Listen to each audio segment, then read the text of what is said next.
स्वागत है। आज हम इस चैनल की मदद से सीखने वाले हैं एमएस एक्सेल, जो कि एक ऐसी स्प्रेडशीट प्रोग्राम है जिसे माइक्रोसॉफ्ट ऑफिस एप्लीकेशन के जरिए हम सिंपल, बेसिक और कॉम्प्लेक्स कैलकुलेशन इत्यादि आसानी से कर सकते हैं। अगर आसान शब्दों में कहा जाए तो एक्सेल के जरिए हम सटीक और सरल तरीके से हिसाब किताब रख सकते हैं।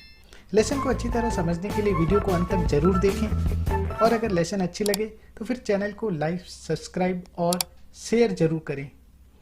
आगे के लेसन की अपडेट आपको मिल सके इसके लिए आप बेल आइकन प्रेस करना ना भूलें। चलिए शुरू करते हैं आज का लेसन। सबसे पहले आपको एक एक्सेल की स्प्रेडशीट ओपन करनी होगी, जिसके लिए आपको एक्सेल टाइप करना पड़ेगा सर्च बार पे। आप जैसे ही एक्सेल टाइप करोगे सर्च बार पे एक्सेल ऐप ओपन हो जाएगा। मेरे पास एक्सेल का ऑफिस 2019 वर्जन अवेलेबल है। सो जैसे ही मैंने एक्सेल का 2019 वर्जन ओपन किया, यहाँ बहुत सारे टेम्पलेट आपको देखने मिलेंगी। राइट साइड में आपको एक ऑप्शन मिलेगा मोर टेम्पलेट्स। आप उस पर क्लिक करोगे तो आपको बहुत सारी टेम्पलेट्स एक्सेल की मिल जाएंगी। जैसे मैंने कहा कि एक्सेल बहुत सारी चीज़ों में यूज़ होता है, बहुत सारे पर्पस के लिए यूज़ किया जाता है। तो यहाँ पर बिजनेस यानी बिजनेस रिलेटेड जितने भी टेम्पलेट्स हैं आपको एग्जाम्पल के तौर पे यहाँ पर मिल जाएंगे, जिसे आप यूज़ कर सकते हो और बाद में फिर उसको एडिट और मॉडिफाई कर सकते हो। क्योंकि हम सीखने वाले हैं एक्सेल स्टार्टिंग से एज अ बिगनर, सो हमको सबसे पहले सीखना पड़ेगा एक ब्लैंक वर्कबुक से। चलिए ओपन करते हैं एक ब्लैंक वर्कबुक। मैंने उस पर डबल क्लिक किया। जैसे ही मैंने उस पर डबल क्लिक किया, ये ब्लैंक वर्कबुक ओपन हो जाएगा। आप देख सकते हो इस वर्कबुक का नाम है बुक 1। आप चाहें तो इसे रीनेम कर सकते हैं। चलिए हम इसे रीनेम करते हैं। लेफ्ट कॉर्नर पे टॉप में आपको सेव ऑप्शन मिलेगा। जैसे मैं उसे क्लिक करूंगा, यहाँ पर फाइल नेम सेव करने का ऑप्शन आता है, तो मैं उसे रीनेम कर देता हूँ एक्सेल इंट्रो। सो जो मेरा वर्कबुक है उसका नाम अभी चेंज होना है एक्सेल इंट्रो पे, और मैं इसे डेस्कटॉप पे सेव कर देता हूँ। तो यहाँ पर देखिए जो पहले बुक 1 लिखा हुआ था वो अभी एक्सेल इंट्रो में बदल गया, तो मैंने इसे रीनेम कर दिया है एक्सेल इंट्रो में। तो इस वर्कबुक का नाम हो गया अभी एक्सेल इंट्रो, और उसके नीचे आपको बहुत सारे बटन्स देखने को मिलेंगी जो पहले से ही रीनेम की गई हैं।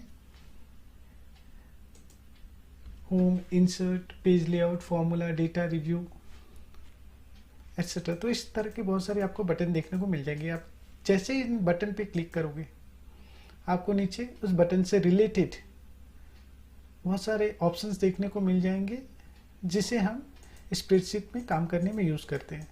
तो इन बटन को एक्चुअली टैब कहा जाता है, और जैसे आप टैब पे क्लिक करते हो तो उसका रिबन ओपन हो जाता है।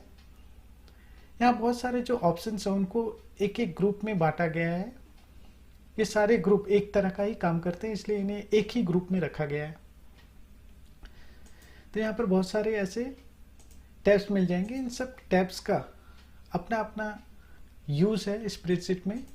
फॉर एग्जांपल अगर आपको स्प्रेडशीट में कुछ लिखनी है, कुछ डेटा रिकॉर्ड मेंटेन करनी है और उसे फॉर्मेट करना है, यानी उसे अगर कलर करना है या छोटा बड़ा करना है, या फिर आपने कुछ उस पर लिखा हुआ और उसे बीच में लाना है, साइड में लाना है, तो इस तरह का जो भी काम है एडिटिंग का, वो आप होम टैब में जो रिबन्स है उस पर बहुत सारे ऑप्शंस, उन ऑप्शंस को लेकर कर सकते हो। उसी तरह आपको अगर कोई पिक्चर ऐड करनी है स्प्रेडशीट पे, तो आप इंसर्ट बटन से या फिर इंसर्ट टैब को प्रेस करके उसमें जो ऑप्शंस आएंगे उसको यूज़ करके आप वो कर सकते हो। तो हमने सीखा कि वर्कबुक का नाम क्या होता है और उसमें बहुत सारे टैब्स होते हैं। टैब्स को जैसे ही आप क्लिक करते हो तो आपको बहुत सारे ऑप्शंस मिलते हैं, जो ऑप्शंस काफ़ी सारे ग्रुप में डिवाइड हैं। आप देख सकते हो यहाँ पर कॉर्नर में एक एरो मार्क है। अगर मैं उसे क्लिक करूँगा तो आपको क्या होगा, इसे हम कहते हैं लॉन्च बार। तो आप जैसे उस पर क्लिक करोगे आपको और भी काफ़ी सारे ऑप्शंस मिल जाएंगे पर्टिकुलर उस ग्रुप से रिलेटेड। तो ये बहुत सारे टैब्स हैं। ये रिबन इसके बाद हम सीखते हैं कि स्प्रेडशीट, जैसे हम बचपन में नोटबुक यूज़ किया करते थे मैथमेटिक्स के लिए, तो वो कुछ इस तरह से देखने को मिलता था, उस पर बहुत सारे रोज और कॉलम्स होते थे। उसी तरह स्प्रेडशीट में भी बहुत सारे रोज और कॉलम्स होते हैं। कॉलम्स को पहले से ही नेमिंग किया गया है अल्फ़ाबेटिकली ऑर्डर में, ABCDEF इस तरह से, और रोज को हम न्यूमेरिकली रिप्रेजेंट करते हैं। तो आप देख सकते हो जो स्प्रेडशीट है, एक्चुअली ये स्प्रेडशीट इंटरसेक्शन है कॉलम का और रोज का। तो आपको पता चला कि एक स्प्रेडशीट में बहुत सारे कॉलम होते हैं, बहुत सारे रोज होते हैं, तो इन कॉलम और रोज के इंटरसेक्शन से एक स्प्रेडशीट बनता है। अब आप देख सकते हो मेरा कर्सर F कॉलम पे है, और अगर मैं F कॉलम के 5th रो पे अपना कर्सर रखूं तो ये जो इंटरसेक्शन वाली पार्ट है इसे हम कहते हैं सेल। लेफ्ट हैंड साइड पे आपको उस सेल का एड्रेस देखने को मिलता है, इसलिए इसे हम कहते हैं सेल का एड्रेस बार। देखिए अभी मैं कर्सर मूव करता हूँ किसी और डायरेक्शन पे, आप देखिए यहाँ पर जो एड्रेस बार है वो एड्रेस बार चेंज हो गया I16 में। अगर मैं कर्सर को यहाँ रखता हूँ तो ये D1 पे, तो इस तरह से ये रिप्रेजेंट करता है सेल का एड्रेस। ठीक उसके राइट हैंड साइड में आपको मिल जाएंगी फॉर्मूला बार। अगर हमें कुछ मैथमेटिकल या एरिथमेटिक फॉर्मूला वहाँ यूज़ करनी है या कोई फंक्शन यूज़ करनी है तो हम उस बार पे लिखकर उस फॉर्मूला को यूज़ करेंगे। इसके बाद इस स्प्रेडशीट में राइट हैंड साइड पे आपको एक वर्टिकल बार मिलेगा, एक स्लाइडर मिलेगा, जिससे आप ऊपर नीचे स्लाइड करके स्प्रेडशीट के नीचे वाले हिस्से पे जा सकते हो या ऊपर वाले हिस्से पे जा सकते हो। यहाँ पर कुछ पॉइंटर्स भी दिए हुए हैं, अगर आप उसको प्रेस करोगे तो आप देखिए स्प्रेडशीट के नीचे की ओर मूव कर सकते हो। ठीक उसी तरह नीचे हॉरिजॉन्टल बार दिया हुआ है, उसके भी दोनों ओर 2 पॉइंटर दिए गए हैं। अगर आप लेफ्ट हैंड साइड वाली पॉइंटर को क्लिक करते हो या फिर राइट हैंड साइड की पॉइंटर को क्लिक करते हो तो उसी तरह आपका स्प्रेडशीट मूव होने लगेगा।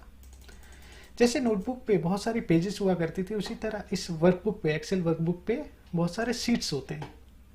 तो आप यहाँ पर डाउन में देख सकते हो, यहाँ सीट 1 लिखा हुआ है, उसी तरह हम बहुत सारे सीट्स इस पे ऐड कर सकते हैं। और अगर आपको नहीं चाहिए कुछ सीट्स तो आप उसे डिलीट भी कर सकते हो। जैसे हमने वर्कबुक को रीनेम किया था वैसे ही आप यहाँ डबल क्लिक करके सीट्स को भी रीनेम कर सकते हो। तो मैंने इसे रीनेम कर दिया इंट्रो नाम से, तो इंट्रो नाम का हमारे यहाँ सीट बन गया है। अगर आपको नेक्स्ट सीट पे जाना है तो आप सीट 2 पे जाकर फिर वहाँ पर काम कर सकते हो। इसी तरह सीट 3, सीट 4 आप जितने भी सीट उस पर ऐड करना चाहते हो ऐड कर सकते हो। अब हम आते हैं राइट कॉर्नर पे। राइट कॉर्नर पे आप देख सकते हो यहाँ पर एक स्लाइडर दिया गया है, जिसे आप लेफ्ट और राइट अगर करोगे तो आपका जो स्प्रेडशीट है वो मैग्नीफाई हो जाएगा। तो आपको अगर कोई पर्टिकुलर एरिया को मैग्नीफाई करके देखना है तो आपको यहाँ क्लिक करके राइट हैंड साइड पे जो मैग्नीफायर है उस पर क्लिक करके आप उसको छोटा बड़ा कर सकते हो। तो ये थी स्प्रेडशीट की बेसिक चीज़ें। अभी तक मैंने जो भी स्प्रेडशीट में यूज़ होने वाले जार्गन है वो बताए, तो ये जार्गन जाननी आपको बहुत ज़रूरी है क्योंकि हम रिपीटेडली इन जार्गन को यूज़ करेंगे। जार्गन वो वर्ड हैं एक्सेल में जो हम पर्टिकुलर जो टैब्स है, जिसे मैंने अभी कहा टैब्स या ग्रुप या फिर कॉलम, रोज, तो इस तरह के जो वर्ड्स हैं, वर्डिंग्स जो हम यूज़ करेंगे फ्रीक्वेंटली एक्सेल सीट में, वो जाननी हमारे लिए बहुत ज़रूरी है। तो अभी तक हमने सीखा कि वर्कबुक क्या होता है, उसे सेव कैसे किया जाता है। इस वर्कबुक में बहुत सारे टैब्स हैं। आप जैसे ही टैब पे क्लिक करोगे तो आपको बहुत सारा ऑप्शंस मिलेगा, जिसे हम ऑप्शन रिबन भी कहते हैं। ये बहुत सारे ग्रुप में डिवाइड होते हैं। उसके नीचे हमने देखा कि एड्रेस बार है और राइट हैंड साइड में हमने फार्मूला बार भी देखा। यहाँ बहुत सारे कॉलम और रोज का जो इंटरसेक्शन है वो भी हमने देखा। कॉलम और रोज के इंटरसेक्शन से सेल बनता है जिसका एड्रेस हमें सेल एड्रेस बार पे मिल जाता है, ये भी हमने देखा। एक वर्कबुक में बहुत सारी सीट्स होती हैं, उस चीज़ को हमने रीनेम भी किया। और सीट्स को कैसे मूव करना है इसके लिए बहुत सारे लेफ्ट एंड राइट में पॉइंटर दिए गए हैं। वर्टिकल बार भी है, उसके टॉप और बॉटम में भी पॉइंटर दिए गए जिससे हम शीट्स के ऊपर नीचे मूव कर सकते हैं। तो एक्सेल के शुरुआती दौर पर हमें ये जानना बहुत ज़रूरी है कि एक्सेल दिखता कैसे है और उसमें क्या क्या फीचर्स होते हैं, ताकि हम आगे की लेसन अच्छी तरह समझ सकें। मैं बहुत ही जल्दी इसका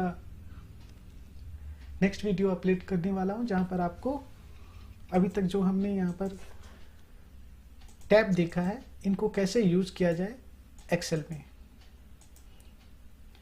आई होप आपको ये इंट्रो वीडियो अच्छा लगा होगा। फिर मिलते हैं आपके साथ नेक्स्ट वीडियो में, तब तक के लिए बाय।